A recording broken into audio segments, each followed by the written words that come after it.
નમસ્કાર ખેડૂત ભાઈઓ, ખેડૂત મિત્રો, આજના વિડીયોમાં આપણે વાત કરવાના છીએ કે જે આપણે કમોસમી વરસાદના કારણે જે આપણા જે પાકોની અંદર વધુ પડતું નુકસાન થયું છે એમાં એક થોડી રાહતના સમાચાર મળેલ છે, જેમાં આપણા સરકાર દ્વારા જે કૃષિ રાહત પેકેજ જે જાહેર કરવામાં આવ્યું છે તે બહાર પડી ગયું છે।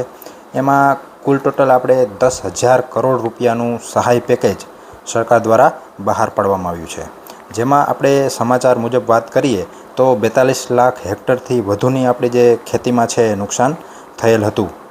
તો તેમાં ખેડૂત મિત્રોને પિયત અને બિનપિયત ખેતરમાં જે એક ખેડૂત દીઠ હેક્ટર દીઠ 22,000 રૂપિયાની સહાયની જાહેરાત કરવામાં આવી છે। તેમાં મર્યાદાની વાત કરીએ આપણે તો એક ખેડૂત દીઠ 2 હેક્ટરની મર્યાદા રાખેલ છે। 1 હેક્ટર એટલે આપણે 6.25 વીઘા એટલે 6.25 વીઘા જેવું થતું હોય છે, તો મર્યાદા 2 હેક્ટર એટલે કે 12.5 વીઘા। તો વધુમાં વધુ ખેડૂતને જો એક જ ખેડૂતના ખાતે કદાચ 40 વીઘા જમીન હશે તો પણ તેને 12.5 વીઘા સુધીની સહાય મળશે, એટલે કે 44,000 રૂપિયા સુધીની વધુમાં વધુ સહાય મળવાપાત્ર છે।